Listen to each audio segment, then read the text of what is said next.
Olá, meus queridos, a paz do Senhor. Hoje nós teremos a nossa segunda aula sobre a Trindade e hoje nós estudaremos sobre a natureza de Deus, os atributos de Deus e no final nós veremos como que Deus mostra essa natureza dele e os atributos dele enquanto ele se relaciona conosco. Então, para começar, nós precisamos entender primeiro qual é a diferença entre a natureza e os atributos de Deus. E a diferença se dá que a natureza de Deus é aquilo que Deus é por ele mesmo, em sua essência, e refere-se ao ser de Deus. Então é tipo assim, quando a gente pergunta quem Deus é, então a gente está falando da natureza de Deus. Por exemplo, quem Deus é? Deus ele é eterno, ele é espírito e ele é santo. Por outro lado, os atributos de Deus são as características ou as qualidades que revelam como essa natureza de Deus se manifesta. Então, é a maneira como Deus se revela, é a forma como ele age. Por exemplo, esse Deus ele se manifesta de uma forma onipresente, onisciente, onipotente. Esse Deus manifesta amor. Então, quando nós perguntamos quem Deus é, nós estamos falando sobre a natureza de Deus. E quando nós perguntamos como esse Deus é, aí nós estamos falando dos atributos de Deus. Então, de forma simples, a natureza fala sobre o ser de Deus. E os atributos falam sobre as qualidades perfeitas desse ser. Então, trazendo para a gente conseguir se ver nessa situação, para exemplificar melhor, imagina o ser humano. Qual é a natureza desse ser humano? O que é que ele é? Então, ele é um ser finito, ele é um ser que foi criado, ele tem começo, meio e fim, ele tem um corpo material. Isso é a natureza do ser humano. Mas e quais são os atributos desse ser humano? Aí nós veremos que ele tem os atributos que Deus compartilhou com ele. Então, nós temos amor, nós temos bondade, esses são os nossos atributos. Claro, todos eles estão corrompidos pelo pecado, mas nós temos também atributos que Deus comunicou a nós, como nós veremos mais à frente. Então, antes da gente começar, será que esse Deus que a gente vai estudar agora, esse Deus existe mesmo? Lá na página 47 diz bem assim: em nenhuma parte da Bíblia Sagrada os escritores bíblicos se empenham para provar a existência de Deus. Eles partem do pressuposto básico de que Deus existe e ocupam-se apenas em descrever tão somente as ações de Deus e o seu caráter. Então, como que a Bíblia começa? A Bíblia não começa dizendo que fazendo uma defesa de Deus, mostrando as evidências de que Deus existe. Não. A Bíblia começa dizendo que Deus criou tudo que existe. Então a Bíblia não está preocupada, os autores bíblicos não estão preocupados, em última análise, Deus não está preocupado em provar que ele existe. Por quê? Lá na página 48 diz bem assim: a existência de Deus é auto-evidente, mostra-se por si só. E o que que isso significa? Basta a gente olhar ao nosso redor que nós chegamos à conclusão lógica, autoevidente, de que Deus existe. No Salmo 14, no primeiro versículo, diz bem assim: diz o insensato no seu coração, não a Deus. Enquanto que no Salmo 19, no versículo 1, diz: os céus proclamam a glória de Deus e o firmamento anuncia as obras das suas mãos. Ou seja, quando nós olhamos para a criação de Deus, quando nós olhamos para tudo que acontece ao nosso redor, tudo isso mostra a evidência de um Criador, de um ser maior que tudo isso, de um ser que existe, um ser com vontade, um ser poderoso para criar tudo, e apenas aqueles que são insensatos dizem no seu coração que não é Deus.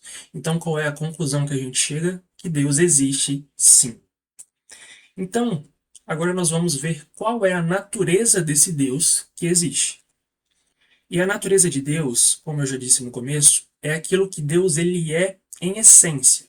É quem ele é por ele mesmo. Então refere-se ao ser de Deus. É quando a gente pergunta quem Deus é. Quando a gente pergunta quem Deus é, nós queremos saber do que ele é formado, como que ele se ocupa no espaço. Será que ele é um gás? Será que ele é uma força? Será que ele é uma pessoa? Quem Deus é? E a Bíblia apresenta Deus como eterno, imutável, infinito, santo, pessoal, soberano, espírito, entre outras coisas.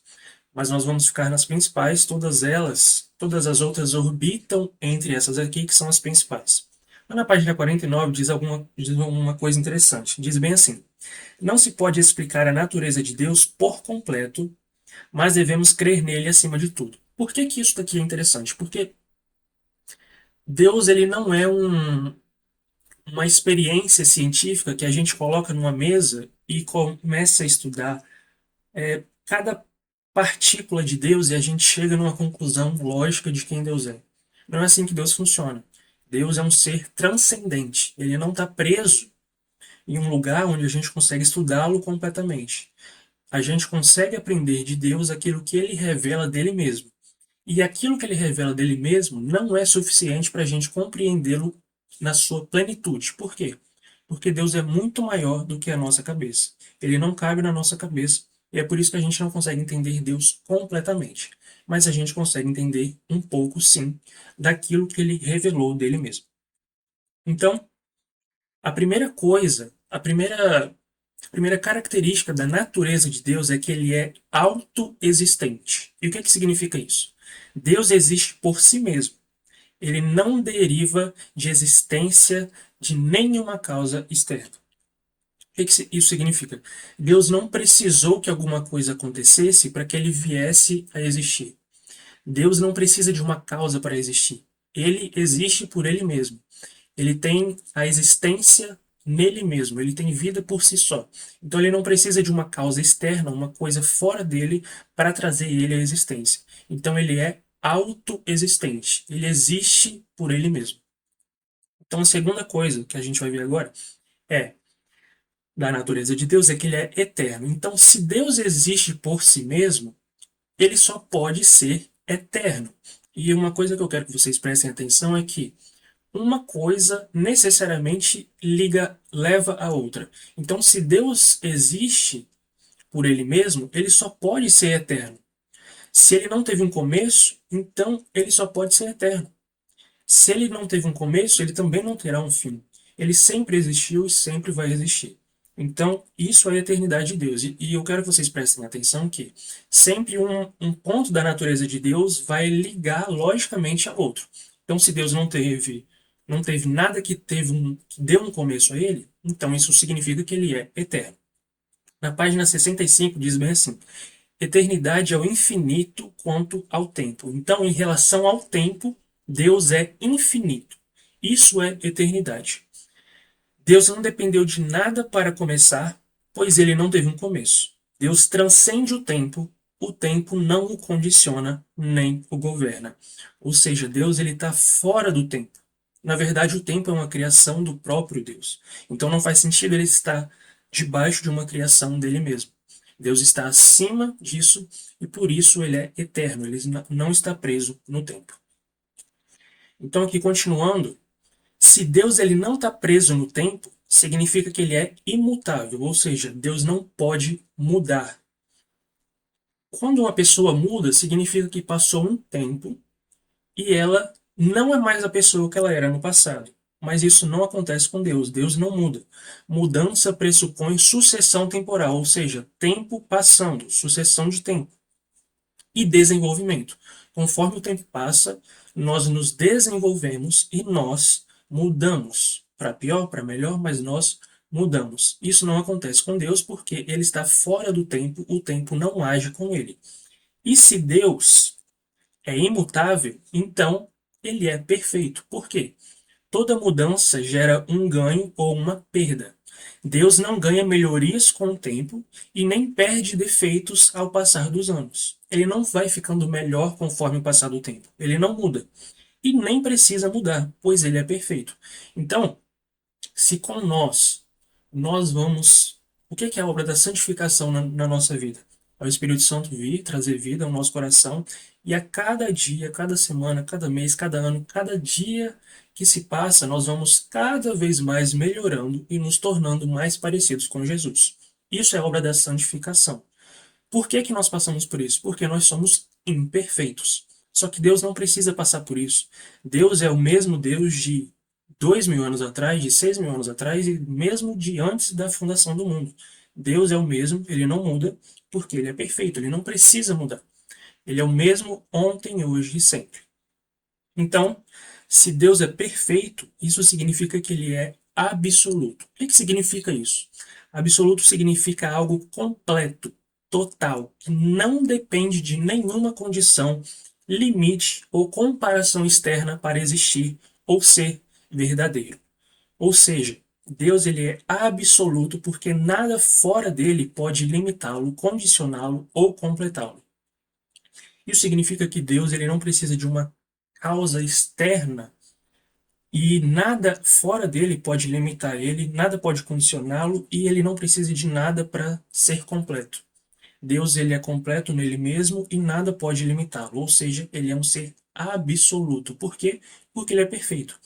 Nada pode detê-lo porque ele é perfeito e nada pode melhorá-lo porque ele também é perfeito. E isso faz dele um ser absoluto. E se Deus é absoluto, isso significa que ele é infinito. Por quê? Porque um ser absoluto não tem nada que possa limitá-lo. E um ser infinito também conversa com isso, que é o quê? Um ser infinito não possui limitações de ser, de presença, de conhecimento ou de poder. Nada pode detê-lo. Portas fechadas não podem impedi-lo de entrar, pois a presença dele é infinita. Não existe nada que ele não saiba, porque o conhecimento dele é infinito. E não existe algo que seja impossível para ele fazer, porque o poder dele é infinito. Então, esse Deus que é absoluto, ele também é um ser infinito. Em todas as suas características, ele é um ser infinito. Então, se Deus tem conhecimento, ele tem um conhecimento infinito. Se Deus está presente em um lugar, ele está infinitamente presente em todos os lugares. Não tem nada de Deus que seja limitado. Deus é um Deus infinito. Então, se esse Deus ele é absoluto e infinito e nada pode limitá-lo, então ele só pode ser um espírito. Deus é espírito. Deus não é material, corpóreo ou composto fisicamente. Isso decorre naturalmente do fato de ele ser absoluto, porque nada fora dele pode limitá-lo ou condicioná-lo, e de ser infinito, pois ele não possui limitações de presença. Então, se Deus tivesse um corpo físico, ele poderia ser limitado pela matéria. Ele não poderia estar em dois lugares ao mesmo tempo. E isso faria dele, isso rasgaria o fato dele ser absoluto e dele ser infinito. Então, o fato dele ser espírito conjuga essas duas coisas ao mesmo tempo. Então, Deus é absoluto e infinito porque ele é espírito. Mas e Jesus? Jesus não tem um corpo?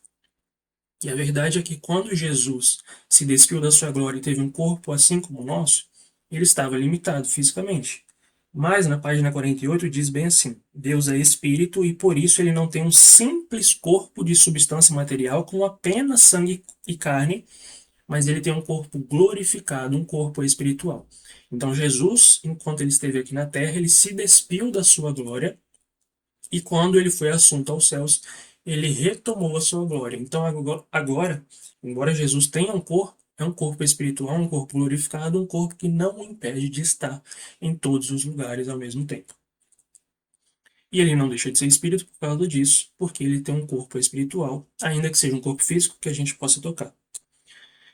E se Deus é infinito e ele é espírito, então ele transcende a criação. E se Deus transcende a criação, então ele é santo.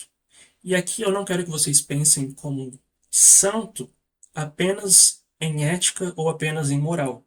Aqui a gente não está falando de santidade moral, mas de separação. Na verdade, a palavra santidade tem esse significado, separação.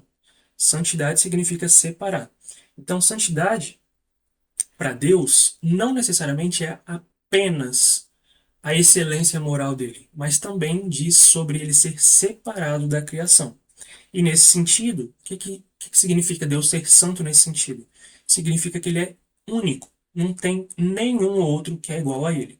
Na página 51 diz bem assim: a santidade é uma substância da própria natureza de Deus, e não somente uma expressão de um procedimento santo. Ou seja, Deus não é santo apenas porque ele faz atos de santidade ou rejeita atos que ferem a santidade dele.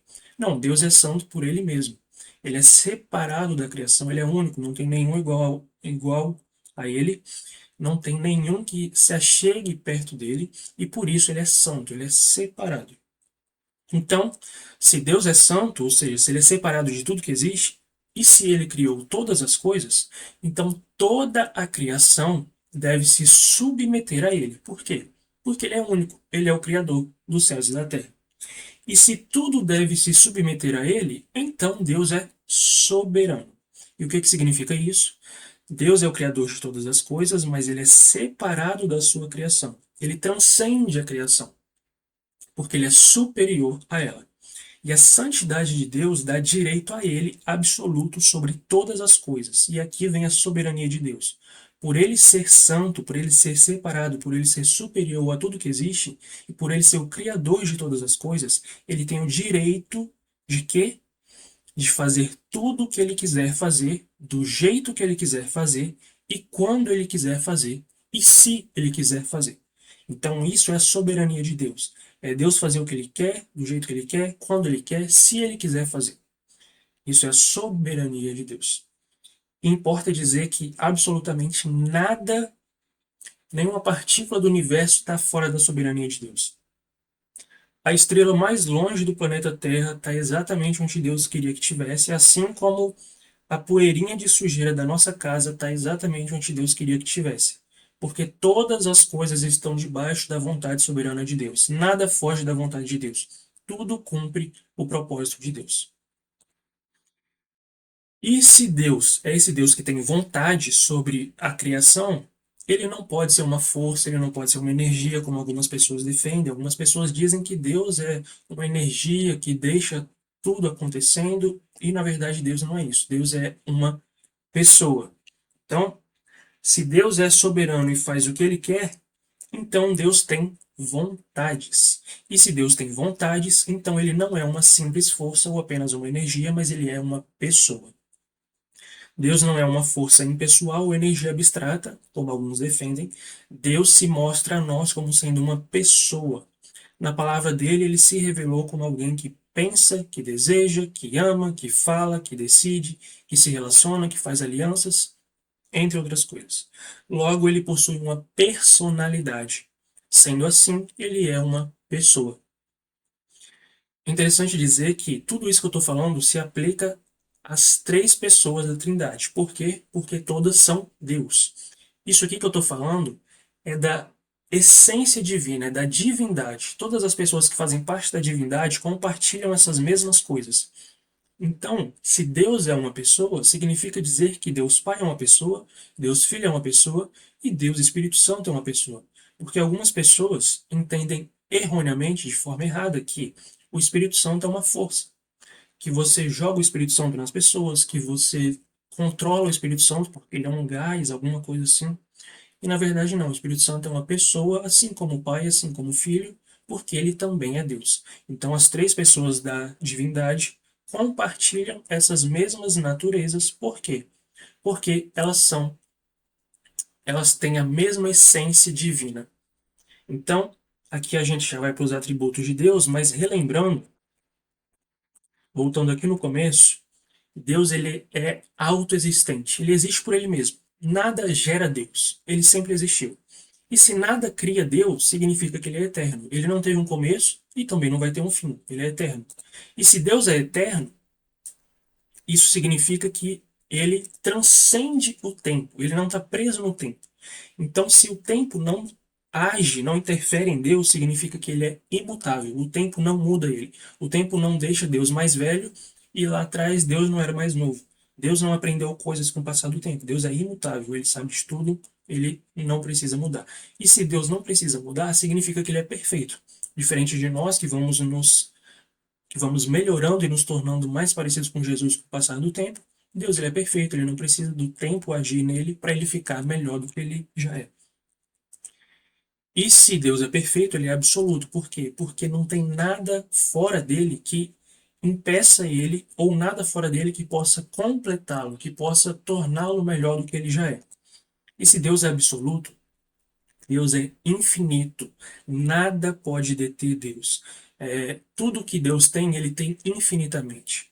Então, se Deus ele está num lugar, ele está infinitamente naquele lugar. Nada pode deter a Deus. Então, para esse Deus comportar todas essas coisas e ser uma coisa, como que eu posso dizer, uma coisa plausível, vamos dizer assim, ele só pode ser um espírito.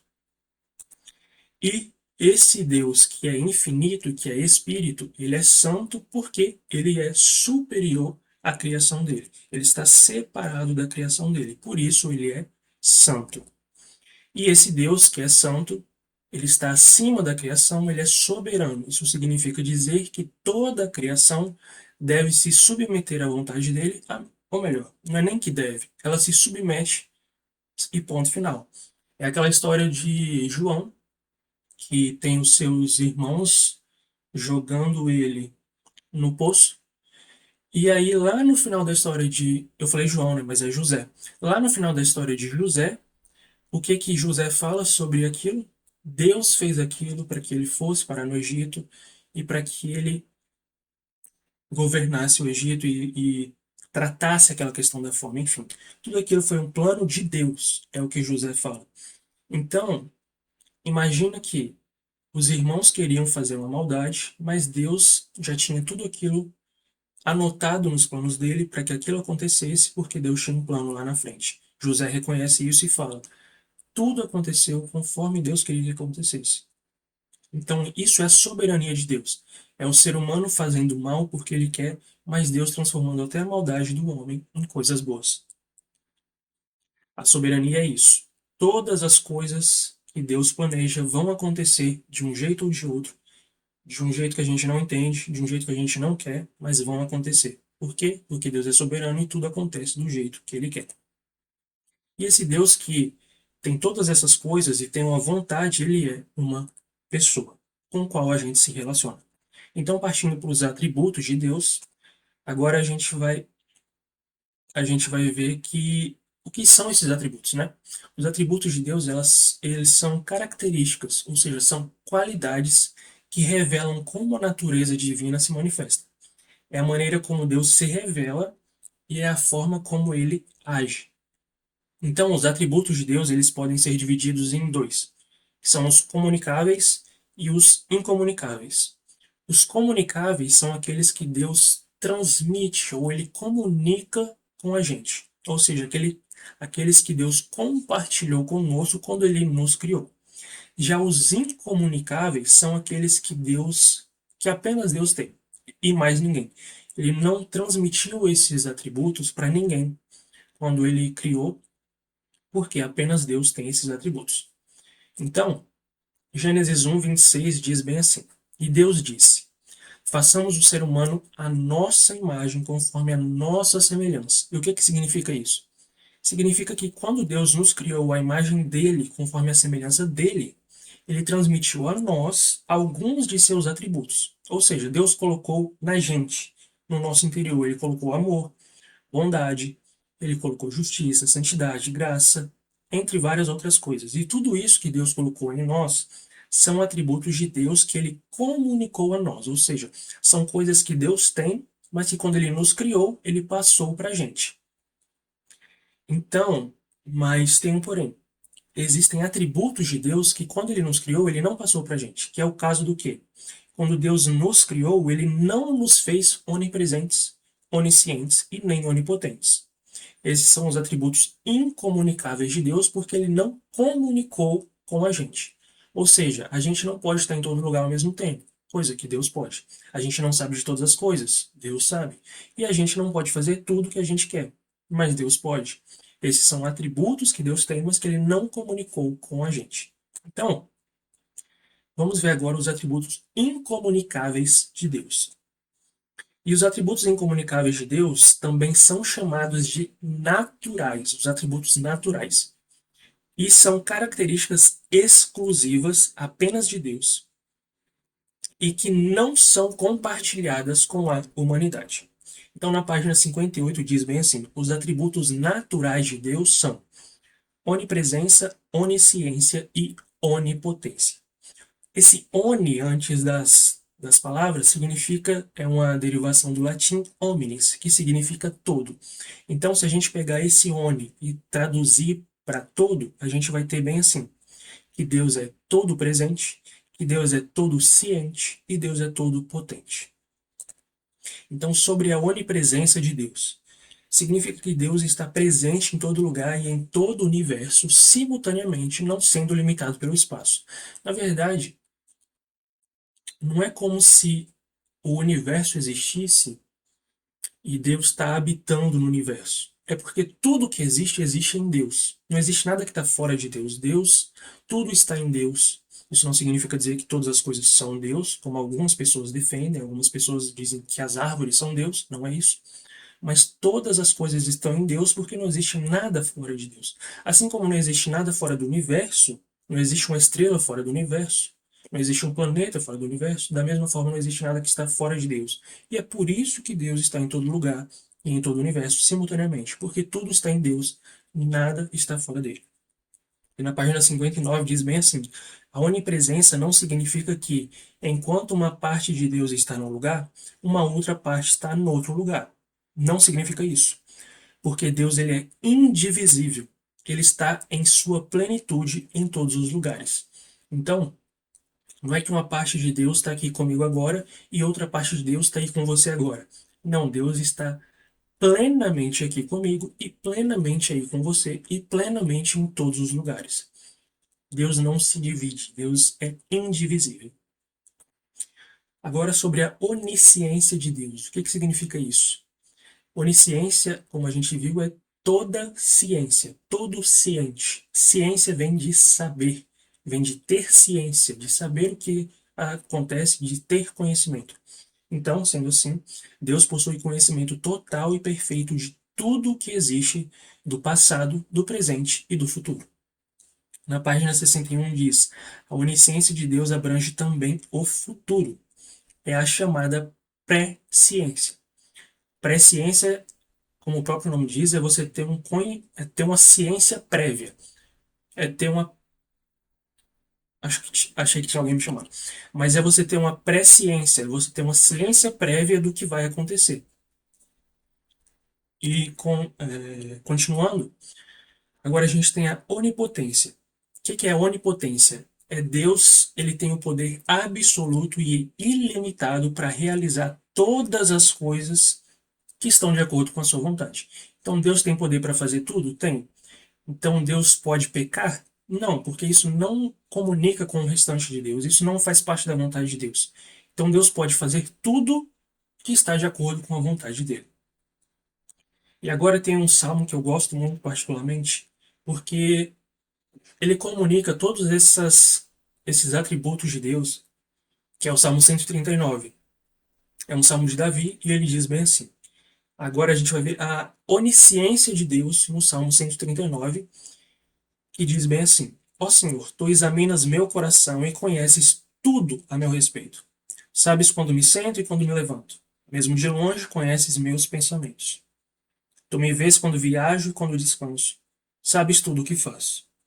Antes mesmo de eu falar, Senhor, sabes o que eu vou dizer. Vais adiante de mim e me segues. Põe sobre mim a tua mão. Esse conhecimento é maravilhoso demais para mim. É grande demais para eu compreender. Então, o que é que Davi está falando aqui? Que Deus é esse ser que antes da gente falar, ele já sabe o que a gente vai dizer. E como que a gente compreende isso? Não tem como. Deus é grande demais para a nossa cabeça. A gente não compreende isso. E aqui nesse salmo, nesse começo, a gente vê a onisciência de Deus. Deus sabe de absolutamente tudo o que acontece, o que aconteceu e o que vai acontecer. Agora a gente vai ver a onipresença de Deus no Salmo 139. O versículo 7 diz assim: é impossível escapar do teu espírito. Não há como fugir da tua presença. Se subo aos céus, lá estás. Se desço ao mundo dos mortos, lá estás também. Se eu tomar as asas do amanhecer, se habitar do outro lado do oceano, mesmo ali tua mão me guiará, e tua força me sustentará. Eu poderia pedir à escuridão que me escondesse, e à luz ao meu redor que se tornasse noite. mas nem mesmo na escuridão posso me esconder de ti. Para ti a noite é tão clara como o dia. Escuridão e luz são a mesma coisa. Então aqui a gente tem a onipresença de Deus. Olha o versículo 7. É impossível escapar do teu espírito, não há como fugir da tua presença. Deus está em todos os lugares porque tudo está em Deus. Não existe um milímetro do universo que não esteja em Deus e por isso Deus está em todos os lugares. Não tem como a gente fugir de Deus. Se a gente tentar fugir de Deus, como Jonas tentou, é engraçado, porque a primeira pessoa que a gente vai encontrar naquele lugar que a gente planejou fugir é Deus. Então, se a gente foge de Deus aqui para outra cidade, a primeira pessoa que a gente encontra lá, quem é? É Deus. Não tem nenhum lugar do mundo que não esteja em Deus. Deus está em todos os lugares, porque tudo está em Deus. Continuando, agora a gente tem a onipotência de Deus no Salmo 139. Diz assim: Tu me formaste o meu interior e me teceste no ventre de minha mãe. Eu te agradeço por me teres feito de modo tão extraordinário. Tuas obras são maravilhosas e disso eu sei muito bem. Então, o que que Davi está dizendo? Até o jeito que eu fui feito, até o jeito que eu nasci, até o meu corpo, tudo foi feito por Deus. Isso só pode vir de um Deus que é onipotente, que faz absolutamente tudo do jeito que ele quer, que tem poder para fazer tudo que ele quer do jeito que ele quer. Então, esse é o Deus que se revela a nós. É um Deus que sabe de todas as coisas que acontecem, que está em todos os lugares e que faz tudo o que a gente vê, inclusive fez a nós mesmos, com todos, com todas as nossas características, foi esse Deus que nos fez. E agora tem esses dois versículos que eu acho muito interessante porque mostra a onisciência, a onipresença e a onipotência de Deus ao mesmo tempo. O versículo 15 diz bem assim: Tu me observavas quando eu estava sendo formado em segredo, enquanto eu era tecido na escuridão. Ou seja, quando ele estava sendo formado no íntimo da mãe, Deus já sabia, já observava ele, porque não tem nada que está oculto a Deus. Versículo 16: Tu me viste quando eu ainda estava no ventre. Cada dia de minha vida estava registrado em teu livro. Cada momento foi estabelecido quando ainda nenhum deles existia. Então, esse é um Deus que, na sua onisciência, ele observa as coisas que estão escondidas, inclusive um bebê sendo formado. Na sua onipotência, ele registra no livro dele todos os dias das nossas vidas, para que tudo aconteça conforme o poder dele e conforme a vontade dele. E tudo isso ocorre no meio da onipresença de Deus, porque Deus está ali quando a gente está sendo formado, Deus está ali enquanto ele escreve os nossos dias no livro dele, e Deus está ali conforme esses dias vão se desenrolando e vão acontecendo. E tudo isso é grande demais para a gente entender. É um Deus que foge da nossa compreensão, mas que a gente tenta, como tateando, aprender mais sobre esse Deus. E agora a gente vai ver os atributos comunicáveis de Deus. Os atributos comunicáveis de Deus são os atributos ou as qualidades do caráter de Deus que ele compartilhou com os seres humanos e foram feitos à sua imagem e semelhança. Então, quando Deus nos criou à imagem e semelhança dele, uma parte das características dele, das qualidades dele, ele colocou em nós. Ele transmitiu a nós, ele comunicou a nós e por isso eles são os comunicáveis. São atributos comunicáveis de Deus: a santidade, justiça, ira, verdade, fidelidade, bondade, misericórdia, graça, amor, entre outros, mas, assim como eu disse no começo, as outras coisas elas orbitam essas que são as principais. Então nós veremos essas principais. Então os atributos comunicáveis de Deus, entre eles estão a santidade, que é o quê?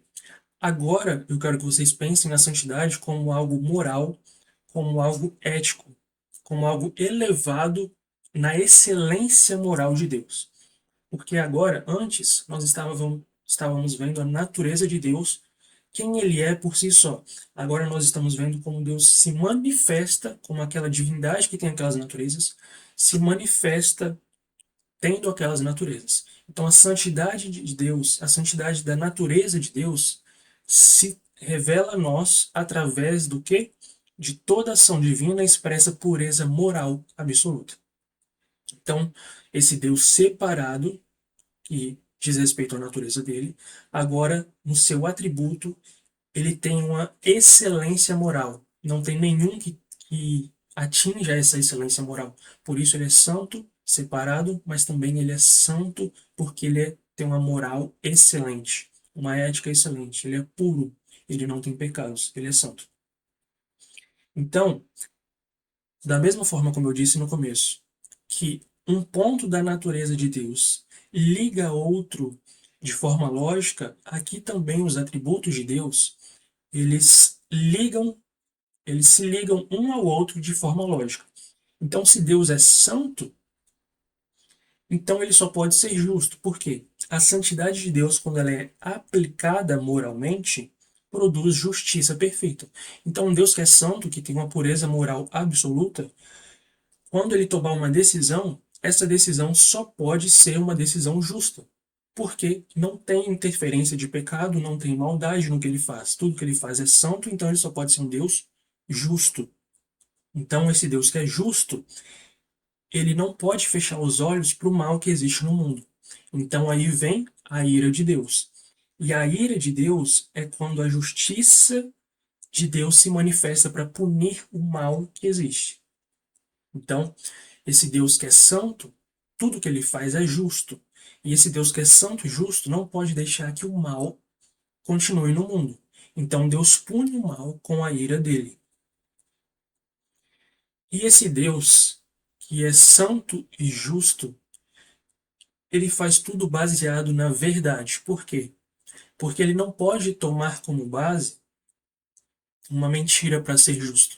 Ele não pode punir o inocente inventando uma mentira apenas para saciar a ira dele. Não é assim que Deus age. Deus age com base na verdade. O Deus perfeitamente santo e justo jamais contradiz a sua própria natureza. Então, se ele é santo, ele não pode agir de acordo com a mentira para punir alguém, vamos dizer assim. Vamos dizer, Deus é um Deus mau, é um Deus de ira. Então ele inventa mentiras para punir pessoas. Vamos imaginar. Não, não é isso. Deus age apenas com a verdade. E Deus é um Deus de fidelidade. A verdade divina aplicada às alianças produz fidelidade infalível. Ou seja, esse Deus que não pode mentir, que é um Deus de verdade, fez aliança com pessoas aqui na Terra, e por ele ser um Deus de verdade e não poder mentir, e não poder mudar, porque ele é imutável, ele permanece fiel àquilo que ele disse. Então, é um Deus de verdade, que comunica verdades e permanece fiel às verdades que ele disse. Então, depois disso vem a bondade de Deus. Por quê? Porque Deus não precisava fazer alianças com o povo, ele não precisava comunicar verdades para ser fiel a essas verdades sem ganhar nada em troca, mas por ele ser um Deus bondoso, ele comunica essas verdades e permanece fiel a elas. Então, o ser perfeito de Deus se manifesta beneficamente para a sua criação. Como? Uma criação caída recebe do próprio Deus, que poderia simplesmente punir a nós e saciar a ira dele. E ele estaria sendo justo e santo e verdadeiro se ele fizesse isso, mas ele escolheu comunicar a verdade dele através de alianças, permanecendo fiel a essas alianças, para comunicar a bondade dele e nos perdoar por meio da bondade dele. Mas então Deus não está sendo injusto, porque se Deus não pode ir contra a natureza dele, será que Deus não é injusto quando ele aceita pecadores para perto dele? E nós vamos ver isso daqui a pouquinho. Porque uma coisa que Deus exerce também às criaturas é a sua misericórdia, que é o quê? A bondade diante da miséria humana se manifesta como compaixão. Isso significa que misericórdia vem da compaixão e da bondade de Deus diante da miséria humana. Nós estávamos perdidos, nós estávamos destituídos da glória de Deus, estávamos perdidos em nossa miséria, mas Deus manifesta compaixão a nós, não nos dando o que nós merecemos, que era a punição eterna, e ele manifesta o que a nós? A sua graça. Graça é a misericórdia aplicada ao culpado, que produz favor imerecido. Então, o que é graça? Graça é um favor imerecido. É algo que é feito para você, mas que você não merece aquilo. Então, é você receber um presente sem merecer. Isso é graça. Então, qual que é, na página 53 diz bem assim, graça significa um favor imerecido, e qual que é a maior expressão da graça de Deus? A maior expressão da graça de Deus foi manifestada no sacrifício do seu filho. Então aqui nós temos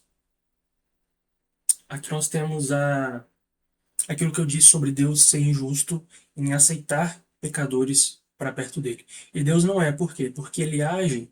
Deus não tem apenas ira nele, mas ele também tem misericórdia, ele tem graça, ele tem amor. Então ele age com a sua misericórdia e graça, não nos dando aquilo que nós merecemos, pelo contrário, nos dando aquilo que nós não merecemos, que é o sacrifício do seu filho, e ali no sacrifício do seu filho, nosso pecado é colocado sobre ele, a justiça de Jesus é colocada sobre nós, e agora nós somos justos diante de Deus. Agora nós temos o direito de sermos chamados filhos de Deus.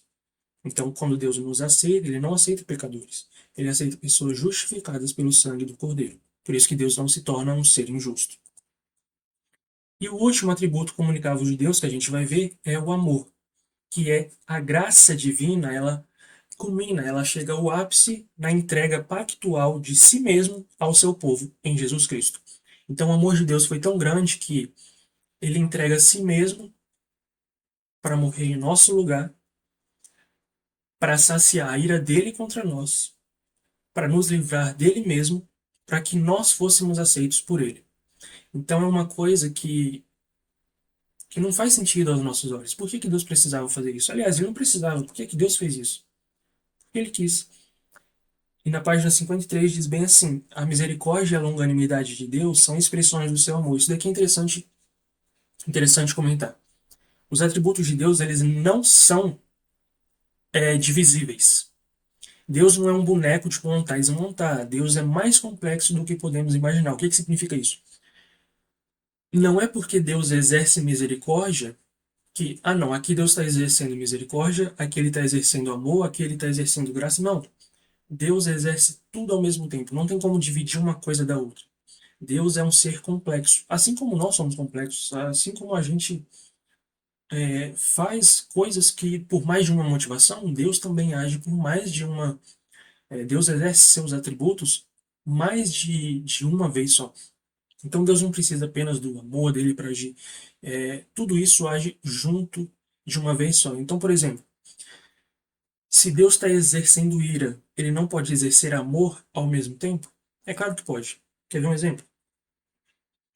Quando Deus estava exercendo ira sobre Cristo na cruz, ele estava também exercendo amor naquele ato em nosso favor. Então, no mesmo ato, Deus estava despejando a sua ira e o seu amor, que era o que? A ira sobre Jesus e o amor sobre nós.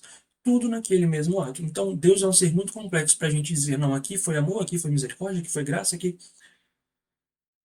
Isso daqui que a gente faz, essas divisões, é para a gente aprender mais sobre Deus. Mas Deus não é um boneco de montar e desmontar que a gente pode colocar numa caixinha e falar, não, aqui Deus fez assim, aqui ele fez assim. E, sabe, não é isso. Deus não é isso.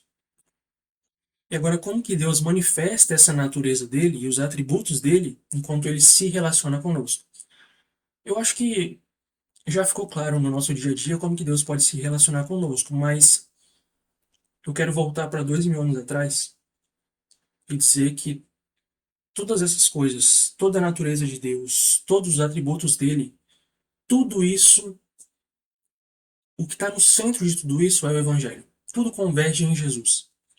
Então, toda a natureza de Deus e todos os seus atributos resultam inevitavelmente no Evangelho. Então, por que resultam inevitavelmente no Evangelho? Porque um Deus de tanto amor e de tanta bondade, ele só poderia olhar para a gente e entregar o seu filho para nós.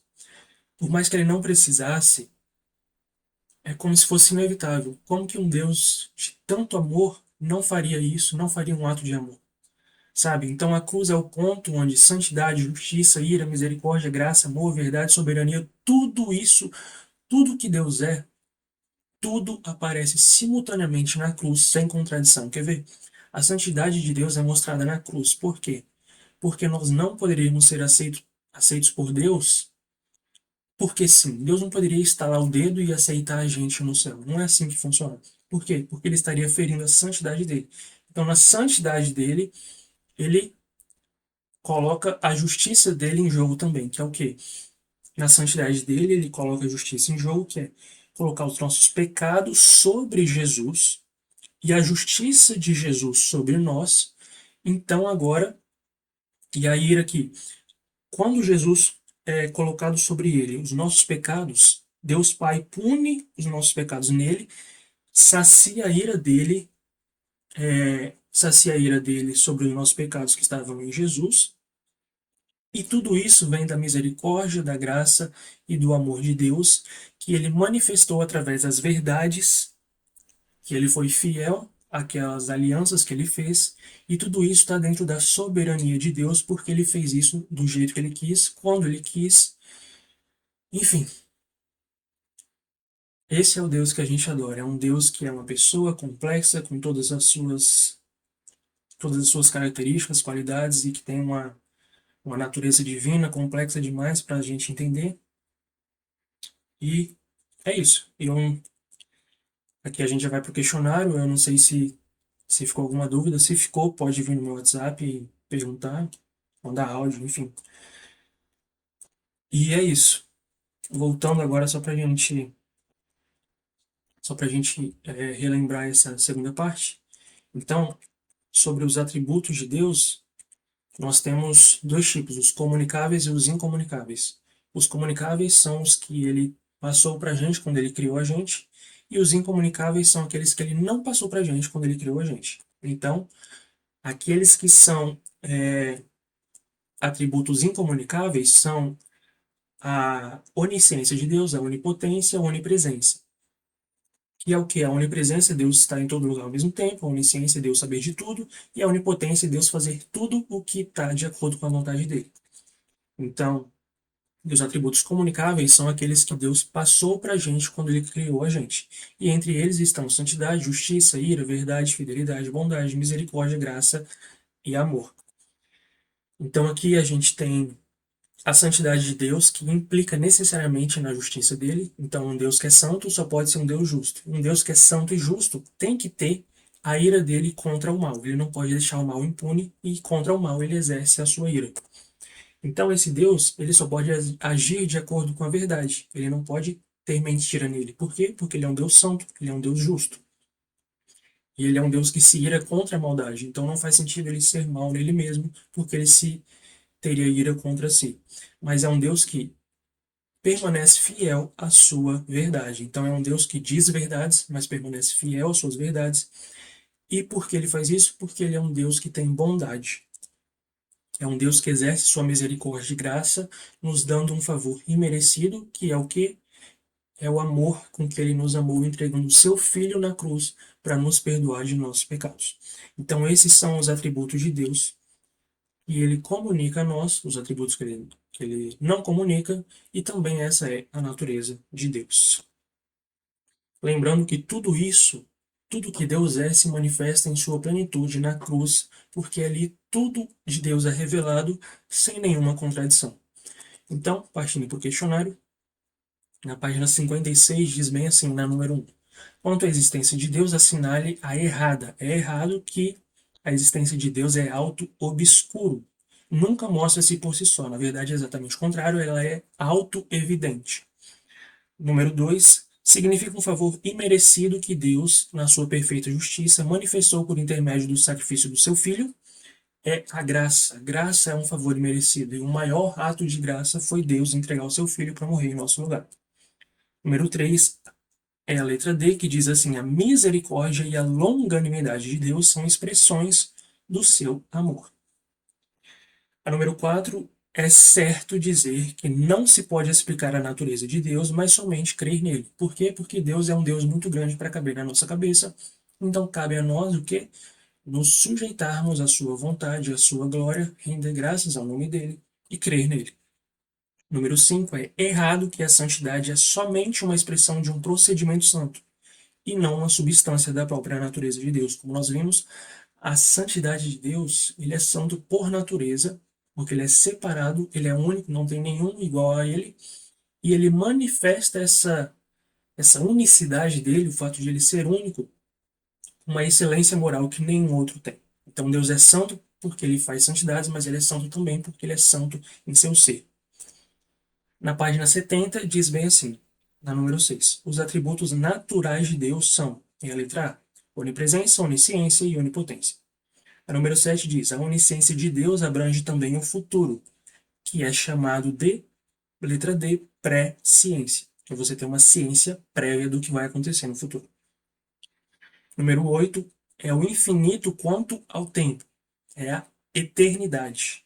Se Deus é infinito quanto ao tempo, ou seja, se ele no tempo ele é infinito, ele só pode ser uma pessoa eterna. Certo ou errado, número 9 é errado que a onipresença significa que enquanto uma parte de Deus está num lugar, uma outra parte está no outro lugar. É errado porque Deus é indivisível. Deus não está 50% aqui e 50% lá. Deus está 100% em todos os lugares. E número 10, é certo que Deus não tem corpo de substância material, um corpo com sangue e carne, ele tem um corpo espiritual. É aquilo que eu disse, Jesus teve um corpo igual ao nosso, é verdade, mas quando ele morreu e ressuscitou, seu corpo foi glorificado, agora ele tem um corpo espiritual. E é aquilo que Paulo diz, Jesus é o primeiro de muitos. Jesus é o primeiro que tem um corpo glorificado, e quando nós ressuscitarmos, nós teremos um corpo igual ao de Jesus. Então, essa foi a nossa aula. Espero que não tenha ficado nenhuma dúvida, mas caso tenha ficado, todo mundo tem meu WhatsApp, é só mandar uma mensagem. E é isso. Que Deus abençoe a todos. Um abraço.